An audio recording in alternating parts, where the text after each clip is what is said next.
Hello students, कैसे हैं आप सभी? स्वागत है आपका हमारे यूट्यूब चैनल एमपी क्लास में। स्टूडेंट्स, आज हम लोग आपके कक्षा 8वीं के बच्चों के लिए प्रोजेक्ट बुक हिंदी के लेके आए हैं। ठीक है, जो बच्चे 8वीं क्लास में हैं उनको हिंदी का भी प्रोजेक्ट बनाना है, क्योंकि आपके 20 नंबर आपके कंफर्म करने हैं। तो इसमें हम लोग आपको 4 से 5 आपको प्रोजेक्ट आपको बताएंगे, प्रोजेक्ट बताएंगे, इनमें से आप कोई सा भी प्रोजेक्ट आप लिख सकते हैं। चलिए स्टार्ट करते हैं हम लोग कक्षा 8वीं के बच्चों के लिए हिंदी का प्रोजेक्ट। देखिए, प्रयोजन कार्य फर्स्ट क्या रहेगा आपका? इसमें रहेगा कि उद्देश्य में क्या लिखना है आपको? मुक्तानंद जी के समान आपके पास-पास क्या ऐसे कोई मनोरंजक पात्र हैं? यदि हाँ, तो उन पर एक आलेख आप भी तैयार कीजिए। ठीक है? आपका ये उद्देश्य रहेगा, आपको लिखना है। अब आपको प्रस्तुति कैसे देना, देखिए प्रस्तुति। मुफ्त में हैं तो क्या मुफ्त में हैं तो 1 नहीं 2 दीजिए। ठीक है? ये क्या है आपका प्रस्तुति, आपको इस तरह से लिखना है। तो मुक्तानंद जी की ही तरह हमारे पड़ोस में भी एक सज्जन रहते हैं, उनका नाम है विचित्रानंद। ठीक है? हमने आपका काल्पनिक नाम है। नाम के अनुरूप ही विचित्रानंद जी के कारनामे भी बड़े विचित्र होते हैं। फिलहाल उन्हें हर चीज़ सस्ती खरीदने का नया शौक चढ़ा है।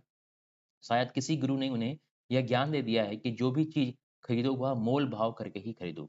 भाव इतना कम लगाओ कि दुकानदार की टें बोल जाए, और जब तक वह खिसियाकर तुम्हें भगा ना दे, तब तक उससे मोल-भाव करते रहो। ठीक है? ये इसका हो जाएगा। फिर नेक्स्ट क्या लिखेंगे इसमें आप? इसमें लिखेंगे सुबह वह छाते बेचने वाले के पास एक छाता खरीदने के लिए गए। उन्होंने छाते वाले से छाते का मूल्य पूछा। छाते वाले ने एक छाते की कीमत ₹200 बताई। उसके ₹200 माँगने पर विजयनाथ जी ने तत्काल उसका कीमत आधी करते हुए ₹100 लगाई, ठीक है? सुबह-सुबह बोहनी का समय था, दुकानदार ने ना तो जाने का सोचकर ₹100 में ही विजयनाथ जी को छाता खरीदने के लिए हाँ कह दी। आधी कीमत पर ही तत्काल दुकानदार को राज़ी होने पर देखकर विजयनाथ जी का माथा ठनका। उन्हें अपने गुरु द्वारा सस्ते से सस्ते में सामान खरीदने की सलाह याद आई। उन्होंने तुरंत छाते का नया मूल्य लगाते हुए दुकानदार से छाता ₹50 में खरीदने की बात कही। दुकानदार भी आज शायद पूरे मूड में था। उसने तुरंत ₹50 में छाता देने के लिए कहा हामी भर दी। ₹50 में छाते वाले को छाता देने के लिए राज़ी होता देख विरचितानंद जी ने सोचा, ज़रूर यह मुझे अब भी ठग रहा है, जो ₹200 के छाते को बिना अधिक जिरह मात्र ₹50 में देने को तैयार हो गया। उन्होंने पैंतरा बदलते हुए कहा, पिछले चौक पर तो यही छाता ₹25 मिल रहा है। तुम्हें ₹25 में देना है तो दो, वरना रहने दो। दुकानदार ने अपने जीवन में शायद ऐसा ग्राहक नहीं देखा था। पल-पल पर अपनी बात बदलने वाले विचित्रानंद जी द्वारा लगाई गई छाते की इस नई कीमत पर वह झल्ला उठा। गुस्से और खिसियाकर उसने कहा, ऐसा कीजिए, ₹25 में भी क्यों दे रहे हो? मुफ्त में ले लीजिए। विचित्रानंद जी भी कहाँ चूकने वाले थे, तुरंत बोले, यदि मुफ्त में है तो फिर 1 नहीं 2 दीजिए। इस तरह से आपका जो विचित्रानंद की जी के बारे में जो प्रायोजन पहले था, आप इस तरह से लिख सकते हैं। इसका उद्देश्य मुफ्तानंद वाला है, ठीक है? चलिए अब देखते हैं हम दूसरा प्रायोजन कौन-सा है। तो प्रायोजन दूसरा में क्या लिखेंगे आप? आपका उद्देश्य में हम लिखेंगे आपके आस-पास कोई जल प्रताप हो तो उसका विवरण लिखिए, ठीक है? जल प्रताप मतलब आपका जहाँ पे झरने वगैरह हैं उसके बारे में। तो देखिए प्रस्तुति हम लोग क्या लिखेंगे? मैं रीवा जिले के सिरमौर में रहता हूँ, ठीक है? अगर आपका जो आस-पास का जो भी गाँव है वहाँ पे अगर रहते हैं तो आप लिखेंगे। हमारे यहाँ से नज़दीक ही एक बहुत सुंदर प्रपात है, जो कि भारत के प्रमुख जलप्रपातों में से एक है। इस जलप्रपात का विवरण निम्न है। जैसे कि आप जलप्रपात के बारे में भेड़ाघाट के जलप्रपात के बारे में लिख सकते हैं, ठीक है? जो आपका धुआँधार जलप्रपात है, या फिर जो भी आपके आस-पास अगर कोई जलप्रपात है जहाँ पे झरना है, उसके बारे में भी आप लिख सकते हैं। लेकिन आपके लिए हमने यहाँ पे एक केवटी जलप्रपात के बारे में आपको यहाँ बताया है, इसको भी आप नोट डाउन कर सकते हैं अपनी प्रोजेक्ट बुक में। तो देखिए केवटी जलप्रपात मध्य प्रदेश के रीवा शहर में स्थित है, और यह रीवा शहर से लगभग 40 किलोमीटर दूर है। आप रीवा शहर से इस प्रपात तक अपने वाहन से आसानी से आ जा सकते हैं, ठीक है? यह जलप्रपात सिरमौर नगर परिषद से लगभग 12 किलोमीटर दूर है। आप सिरमौर से सड़क मार्ग द्वारा इस जगह पर आसानी से पहुंच सकते हैं। केवटी जलप्रपात भारत का 24वां सबसे ऊंचा झरना है। यह झरना मध्य प्रदेश की मुख्य पर्यटन स्थल है। यहाँ पर आकर आप प्रकृति के मनोरम दृश्य देख सकते हैं। यह मध्य प्रदेश का सबसे ऊंचाई वाला झरना है। यहाँ आकर आपको लगेगा जैसे आप स्वर्ग में आ गए। यह जगह प्राकृतिक सुंदरता के लिए मशहूर है। यहाँ पर आपको बहुत सारे धार्मिक मंदिर भी देखने मिलेंगे या मिलते हैं। यहाँ पर भैरव बाबा का मंदिर देखने को मिलता है, और यहाँ पर राम जानकी मंदिर भी है, जहाँ पर आप आकर घूम सकते हैं और मन की शांति प्राप्त कर सकते हैं। इस तरह से देखिए आपके सामने ये झरना जो है, जलप्रपात है, उसकी हमने आपको यहाँ पे फ़ोटो लगा दी है। आप इसको यहाँ पे लगा सकते हैं या बना सकते हैं, है ना? जो केवटी जलप्रपात झरने के आकर्षण के अलावा यहाँ पर ऐतिहासिक स्थल भी हैं। झरने को कुछ दूरी पर केवटी नाम का किला है, जो एक प्राचीन स्थल है। यह किला अच्छी हालत है। यह किला 15वीं शताब्दी का है। आप इस झरने में घूमने के बाद इस किले में जा सकते हैं। केवटी जलप्रपात मोहना नदी पर बना हुआ है। मोहना नदी तमसा या टोंस नदी की एक सहायक नदी है।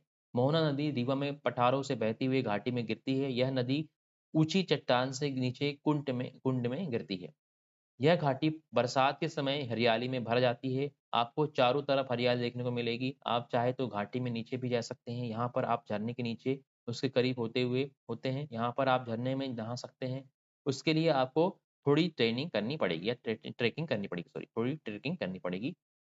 आप इस झरने के नीचे जाकर वहाँ पर पिकनिक बना सकते हैं और झरने का आनंद उठा सकते हैं। बाकी आप अगर ऊपर से झरने का लुत्फ़ उठाना चाहते हैं, तो आपको ऊपर पहाड़ियों में सावधान रहना चाहिए। झरने का मनोरम दृश्य देखकर आँखों को सुकून मिलता है। केवटी झरना के पास हर साल मकर संक्रांति के अवसर पर मेला भी लगता है, आयोजित होता है। जुलाई से जनवरी तक केवटी झरना देखने लायक होता है। केवटी झरना फोटोशूट के लिए बढ़िया जगह है। आप अगर यहाँ पर आते हैं, तो आप खाने-पीने का सामान लेकर आएँ, क्योंकि यहाँ रेस्तरां या दुकानें नहीं हैं, ठीक है? मतलब वहाँ पे कोई होटल वगैरह नहीं है। परिवार और दोस्तों के साथ अच्छा समय बिताने के लिए यह एक मनोरम स्थल है। इस तरह से आप दूसरा जो प्रायोजन है, आप आइए लिख सकते हैं। चलिए अब देखते हैं हम लोग तीसरे नंबर का प्रायोजन क्या है आपका? प्रायोजन कार्य तीसरा। इसमें क्या उद्देश्य है? उद्देश्य है, क्या आपने कभी किसी की सहायता की है? यदि हाँ, तो लिखिए, ठीक है? आपको तीसरे उद्देश्य में क्या लिखना है? अगर आपने किसी की सहायता करी तो उसके बारे में लिखना है। तो इसकी प्रस्तुति कैसे लिखेंगे? मानवता एक ऐसा ईश्वर प्रदत्त गुण है जो हम सभी में होता है और इसी गुण के कारण मानव जाति सभी में श्रेष्ठ मानी जाती है। किसी व्यक्ति को दुख अथवा परेशानी में देखकर हमारा हृदय द्रवित हो जाता है और हम उसकी सहायता के लिए तुरंत आगे बढ़कर उसकी मदद करते हैं। ऐसा ही एक घटना अभी कुछ समय पहले मेरे साथ हुई, जब मैं अपने विद्यालय की छुट्टी के बाद वापस अपने घर आ रहा था। मैंने पैदल ही अपने एक मित्र के साथ घर आ रहा था। ये अचानक मैंने देखा कि सड़क की दूसरी ओर की कार के सामने एक वृद्ध महिला आ गई है, जो सड़क पार कर रही थी। वह महिला कार को टकराकर सड़क पर गिर पड़ी और उसके सिर से खून बहने लगा। लोगों की भीड़ लग गई। मैं भी दौड़कर वहां पहुंचा। मैंने देखा कि उस महिला को काफी चोट लगी थी और उसके सिर पे खून भी बह रहा था। कुछ लोगों ने मिलकर उस महिला को उठाया और फुटपाथ पर लिटा दिया। लोगों की भीड़ जमा थी। लोग आपस में बातें कर रहे थे, परंतु किसी को इस बात का ध्यान नहीं रहा कि उस महिला को उपचार के लिए अस्पताल ले जाएं। मैंने तुरंत एक टैक्सी रुकवाई और अपने मित्र की सहायता से उस महिला को टैक्सी में बिठाया। हम दोनों मित्र उसे लेकर पास के एक अस्पताल में पहुंचे और उनका उपचार शुरू कराया। उसके बाद मैंने अपने पिताजी को फ़ोन करके उस घटना की जानकारी दी। उन्हें वहां आने को कहा। पिताजी तुरंत ही वहां आ गए। उन्होंने इस महिला के उपचार का पूरा खर्चा उठाया और महिला के होश में आने के बाद उसके घर वालों को फ़ोन करके घटना की जानकारी दी तथा अस्पताल आने को कहा। वे लोग शीघ्र ही अस्पताल पहुंचे। डॉक्टर ने उस महिला को घर ले जाने के लिए बोल दिया तथा दवाइयाँ लिख दी। उस घटना या उस महिला को जब यह बात पता चली कि मैंने उसकी सहायता की है, तो वह बहुत कृतज्ञ हुई तथा मुझे बहुत-बहुत आशीर्वाद दिया। उसके घर वाले भी मुझे धन्यवाद और प्यार दे रहे थे। मेरे पिताजी ने मेरे इस कार्य की से बहुत खुश थे। मुझे भी अपने अंदर एक परम सुख की अनुभूति हो रही थी। इस तरह से आपका जो प्रयोजन तीसरा था, ये आप लिख सकते हैं कि किसी की आप मदद करते हैं। क्या आपने किसी की मदद की है? अगर आपने खुद ने किसी की मदद की है, तो आप खुद की कहानी ले सकते हैं, नहीं तो ये हमने आपके लिए यहाँ पे प्रोवाइड कर दी है। इसको भी आप नोट डाउन कर सकते हैं। अब हम देखते हैं प्रयोजन कार्य 4। तो प्रयोजन 4 क्या है आपका? देखिए, इसमें उद्देश्य क्या लिखेंगे आप? यदि उद्देश्य में क्या लिखेंगे? यदि पिछले दिनों कहीं भ्रमण कर गए हैं, मतलब तो उसका विवरण डायरी के रूप में लिखें। मतलब अगर आप मान लो आपकी छुट्टियों में, है ना, जो ठंड की छुट्टी थी या कोई जो भी छुट्टी थी उसमें आप कहीं भ्रमण करने गए थे, घूमने गए थे, तो उसके बारे में आपको डायरी में लिखना है, आपकी डायरी का विवरण देना है। देखिए, इसकी प्रस्तुति आप कैसे लिखेंगे? देश-विदेश की सैर किसे रोमांचित नहीं करती, ठीक है? आप देश-विदेश की बात कर रहे हैं, तो देश और विदेश की सैर किसे रोमांचित नहीं करती है? इसका उद्देश्य मतलब प्रस्तुति आपको देना है। ग्रीष्म ऋतु में किसी पर्वतीय स्थल पर अपना ही आनंद है, ठीक है? इस आनंद का सौभाग्य मुझे अपने पिछले ग्रीष्म अवकाश में प्राप्त हुआ। जब मैं मेरे पिताजी ने हमें नैनीताल भ्रमण की योजना बनाई, तो उस समय मेरी प्रसन्नता की कोई सीमा नहीं रही, ठीक है? किसी पर्वतीय स्थल की यह मेरी पहली सैर थी। यात्रा की शाम में अपने माता-पिता व भाई-बहन के साथ बस स्टैंड पहुँचा, जहाँ पर वातानुकूल बस के लिए, मतलब एसी कंडीशन वाली बस थी, एसी बस थी। पिताजी ने पहले से सीटें आरक्षित, मतलब रिजर्वेशन करके रखी हुई थी। हमारी बस ने रात्रि के ठीक 10 बजे प्रस्थान किया। बस में मधुर संगीत का आनंद लेते कब मुझे नींद आ गई, इसका मुझे पता ही नहीं चला। प्रातः काल जब नींद खुली तो हमारी बस नैनीताल की सीमा पर में प्रवेश ही कर रही थी। एक प्रमुख पर्वतीय स्थल होने के कारण यहाँ की सड़कें स्वच्छ थी तथा यहाँ की यात्रा चढ़ाव व आड़े तिरछे रास्तों के बावजूद आरामदायक रही। नीचे इन घाटियों की गहराई का अंकन हृदय में सिरहन भर देता है और हम भय से नजर दूसरी ओर कर लेते हैं। चारों ओर पहाड़ों पर वह हरे-भरे वृक्ष अत्यंत सुंदर प्रतीत हो रहे थे। ठीक है? इस तरह से हमने लिखा। आगे हम देखते हैं क्या लिखा है और तराई क्षेत्रों की भीषण गर्मी से दूर हवा के ठंडे झोंके व प्रातःकालीन सूर्य स्वर्णिम किरणें मन को आत्मिक सुख प्रदान कर रही थी। प्रातःकाल नाश्ता आदि करने के पश्चात हम सभी पैदल ही होटल से निकल पड़े। बर्फ से ढके चारों ओर पहाड़ों से घिरे नैनीताल में मुझे स्वर्गिक आनंद प्राप्त हो रहा था। बर्फीली पहाड़ी चोटियों पर सूर्य की स्वर्णिम किरणों का दृश्य अत्यंत सुहावना था। प्रकृति की सुंदरता का इतना सुखद अनुभव मुझे इससे पूर्व कभी प्राप्त नहीं हुआ। मैंने कैमरे से इस सुंदर छटा को अनेक बार कैद करने की कोशिश की। वे तस्वीरें आज भी मुझे उस आनंद का एहसास कराती हैं। नैनीताल में सड़क स्वच्छ थी, यहाँ के घर साफ सुथरे थे, अधिकांश घर पत्थरों से बने हुए थे। इसके अतिरिक्त पर्यटकों के ठहरने के लिए यहाँ कई छोटे-छोटे होटल थे, जहाँ एक ताल है, जिसे नैनीताल कहते हैं, जिसकी प्रसिद्धि के कारण शहर का नाम भी नैनीताल पड़ गया। नैनीताल के एक किनारे पर नैना देवी का मंदिर है। ताल के एक ओर सड़क व होटल तो दूसरी ओर हरे-भरे वृक्षों से लदे पर्वत हैं। इनके किनारे पर बैठने हेतु बेंचें बनी हुई है। ताल में स्वचालित बोटों का आनंद उठाया जा सकता है। इसके अतिरिक्त यहाँ पर देश-विदेश के सामान खरीदारी भी की जा सकती है। खाने-पीने के लिए यहाँ भी सभी प्रकार के व्यंजन उपलब्ध हैं। ताल के किनारे मतलब तालाब के किनारे बैठकर पर्वतों को अवलोकन मन को आनंदित व शांति प्रदान करता है। हमने वहाँ विशेष प्रकार के पहाड़ी नृत्य को भी देखा, जहाँ के लोग प्रायः ईमानदार व अथक परिश्रमी होते हैं। यहाँ के निवासी प्रायः हिंदी भाषी हैं, जो मन के सरल होते हैं। नैनीताल का यह सुखद आनंद मुझे आज भी आकर्षित करता है।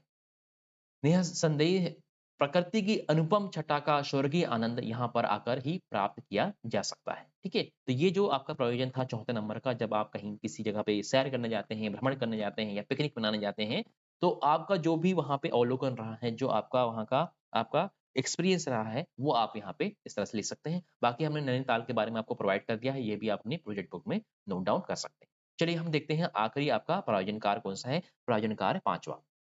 तो इसमें उद्देश्य क्या लिखे हैं? उद्देश्य में लिखा है आप अपने जीवन से जुड़ी ऐसी कौन-सी घटना है जो सभी को बताना चाहेंगे? उसे लिखिए, ठीक है? तो आपके जीवन से संबंधित जो भी जुड़ी हुई कोई घटना है, अच्छी हो, बुरी हो, आप जो देना चाहते हैं वो दे सकते हैं। तो आपके लिए हमने यहाँ पे एक प्रस्तुति आपको प्रोवाइड कर दी है, वो भी आप लिख सकते हैं। तो प्रस्तुति में क्या लिखना है? हम सभी के जीवन में कभी न कभी कोई ऐसी घटना अवश्य होती है, जो हमेशा हमारे मानस पटल पर अंकित रहती है। इस घटना को हम अपने मित्रों, परिजनों और रिश्तेदारों के साथ समय-समय पर साझा करते रहते हैं। ऐसी एक घटना पिछले वर्ष मेरे साथ हुई थी, जो मैं सभी को बताना चाहता हूँ। ये हमने प्रस्तुति में लिख दिया, ठीक है? ये आपको प्रस्तुति में लिखना है। अब घटना का वर्णन करना है कि घटना क्या थी भाई? तो घटना का वर्णन कैसे करेंगे? यह घटना पिछले वर्ष दिसंबर माह की 12 तारीख की है। उस दिन मेरा जन्मदिन होता है। मेरे जन्मदिन पर मेरे माता-पिता ने मुझे और मेरी छोटी बहन को लेकर मथुरा वृंदावन जाने की योजना बनाई। 11 दिसंबर को हम ग्वालियर स्टेशन से ट्रेन द्वारा मथुरा के लिए चल दिए। दोपहर बाद तक हम मथुरा स्टेशन पर पहुँचे थे। वहाँ से हमने वृंदावन के लिए टैक्सी बुक की और वृंदावन पहुँच गए। वहाँ हमने एक होटल में विश्राम किया और शाम को 1-2 मंदिरों के दर्शन किए। अगले दिन सुबह हम भी श्री बांके बिहारी मंदिर पहुँचे। वहाँ काफ़ी भीड़ थी। दर्शन करने में हमें थोड़ा समय लगा। उसके बाद हमने कुछ और मंदिरों के दर्शन भी किए। मेरे जन्म के अवसर पर मुझे और मेरे परिवार को श्री बांके बिहारी जी के दर्शन करके अपार सुख की प्राप्ति हुई। अगले दिन हम वापस ग्वालियर जाने के लिए मथुरा स्टेशन पहुंचे। ट्रेन आने में समय था। हम सभी लोग प्लेटफॉर्म पर बैठकर ट्रेन की प्रतीक्षा कर रहे थे। कुछ देर बाद प्लेटफॉर्म ट्रेन जो है प्लेटफॉर्म पर आ गई। सभी यात्री दौड़कर ट्रेन में सवार हुए। हम सभी अपनी-अपनी सीटों पर बैठ गए। ट्रेन चल दी। कुछ समय बाद ट्रेन राजा की मंडी रेलवे स्टेशन पर पहुँची। कुछ समय बाद क्या हुआ? ट्रेन राजा की मंडी रेलवे स्टेशन पहुँची। वहाँ उसका 5 मिनट का ठहराव था। वहाँ मेरे एक मित्र मुझसे मिलने आया था। मैं ट्रेन से उतरकर उससे मिल रहा और हमने बातें करने लगे। अचानक ट्रेन चल दी। मुझे पता ही नहीं चला। मेरे पिता ने मुझे आवाज़ दी, तब मैंने देखा और मैं तुरंत ही दौड़ा। परंतु तब तक ट्रेन ने गति पकड़ ली थी और मैंने ट्रेन में नहीं चढ़ पाया। मेरे पिता चिल्लाते रह गए, मेरी माताजी, छोटी बहन भी बहुत घबरा गए थे।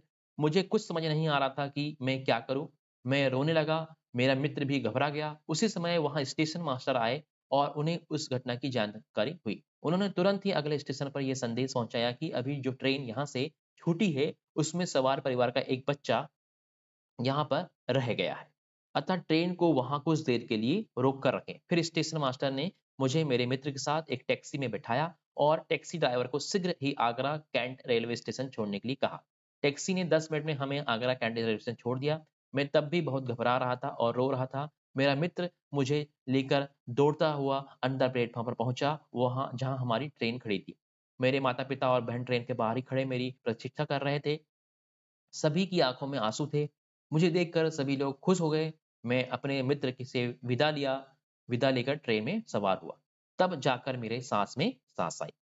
तो मैंने ईश्वर को अनेकों-अनेक धन्यवाद दिए और मन ही मन उन्हें नमन किया। इस तरह हम सकुशल घर वापस आ गए और इस घटना में कभी नहीं भूल पाऊँगा, ये इस घटना को मैं कभी नहीं भूल पाऊँगा, ये भूल सकूँगा।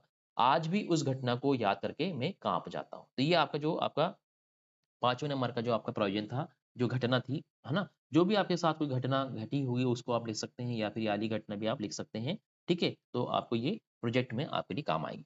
तो ये जो प्रोजेक्ट आपको हमने 5 प्रोजेक्ट आपको प्रोवाइड कर दिए हैं, आप इनमें से ही कोई प्रोजेक्ट बना सकते हैं अपने टीचर से पूछकर और आप इसको प्रेज़ेंट कर सकते हैं अपने प्रोजेक्ट बुक के साथ। तो ये वीडियो आपको कैसा लगा हमें कमेंट बॉक्स में बताएँ, वीडियो को लाइक करें, शेयर करें अपने फ्रेंड्स को और चैनल को सब्सक्राइब ज़रूर कर दें, ताकि इसके आने वाले जो वीडियोज़ हैं आपके कोर्स से संबंधित आपको तुरंत मिल जाएँगे। तो वीडियो देखने के लिए बहुत-बहुत धन्यवाद। Thanks for watching.